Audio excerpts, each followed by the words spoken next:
The man with the knife keeps plunging into the sand. Suddenly a spot of sand sinks. The man shouts in a hurry. The team heard this and ran over to him with cheers. They dug their hands right through the sand. Then they lifted the boards. A dry well came into view. The captain in the lead took a stone and threw it down, but there was no reverberation of water. This frustrated the team at the well. But how can they give up on a well they've found so easily? So the captain sent his man, Abu, to climb down the well to check it out. When he got to the bottom of the well, Abu looked at the sand in front of him. He felt a little desperate. He thought about climbing out, but then Abu heard the sound of water dropping. He sniffed around with his nose and felt around with his hands. Finally, he found a source of water in a nook and cranny. Abu was overjoyed and shouted to his teammates outside. Quick!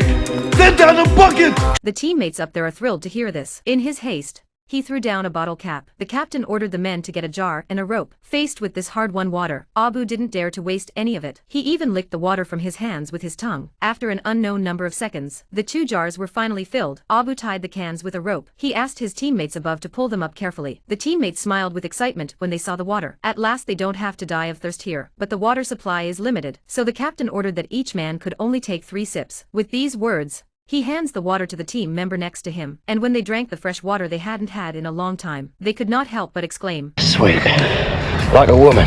Afterwards, the group sat down near the well to rest. The team members chatted about their family life. Through the conversation, we learned that they were all persecuted by the Nazis in Germany, so they came here to join the army and kill the enemy. But they were trapped here in the end. But before we could finish our conversation, there was a car outside. There were 6 Germans in the car. The team spread out to defend themselves. We waited for the Germans to approach. The war was about to begin. In the space of a puff of smoke, several Germans were taken down, and 2 were taken alive, but they had nothing on them but guns and empty water bottles. There was nothing. The captain could only try to get some information out of them, but the soldiers wouldn't say anything. In response, the captain had a good idea. The man throws water onto the desert. The image made the captives, who had been thirsty for a long time, gulped, but the captives still said nothing. When the captain saw this, he told his men to take one of them away. He poured some more water into the jar, but this time he didn't throw it away. Instead, he tempted the German soldier who was left behind with the water. After the soldier didn't want to die of thirst, he had to give them all the information about the German army. It turns out that a German army of about 500 men was on its way here. They were just sent to find water. When the captain heard this,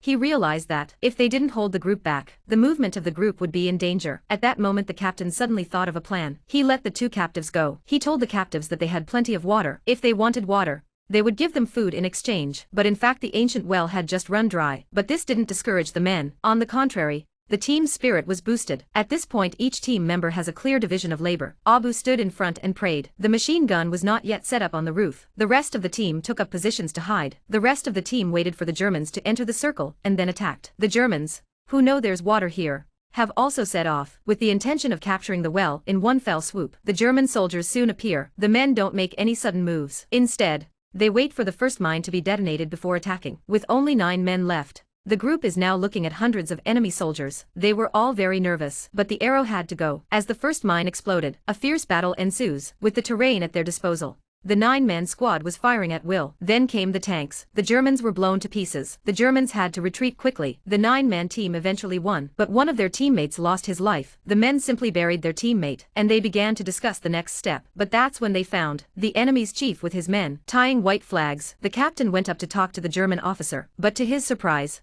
the officer disliked him. He thinks the captain is not good enough. But the captain was not angry. He had already thought of a solution. The captain turned to the German officer and showed him. His superior was in the shower. He didn't have time to meet. This behavior made the officer angry, but it also reinforced the officer's belief that there was an abundance of water here, to which the captain told the officer, "If you want water, you can get weapons." But the officer was very reluctant. The negotiation ended badly, and in fact they only had 1 barrel of water left. How could it be wasted? The bathing was just for show. But the Germans didn't stop there. Not only did he sneak up on the perimeter, he killed a squad member. Soon the Germans launched another attack, this time with mortars. The Germans were outnumbered. The German troops, outnumbered, were outflanking the squad. It was only when the men of the squad fought to the death. But it was only after a few men from the squad fought to the death that the situation was temporarily stabilized. But this cost 2 more men. The Germans were by now thirsty and defenseless. The German officer could only come back with a white flag. But this time it was not the captain who met him. Hundreds of German Nazi elites. In one fell swoop,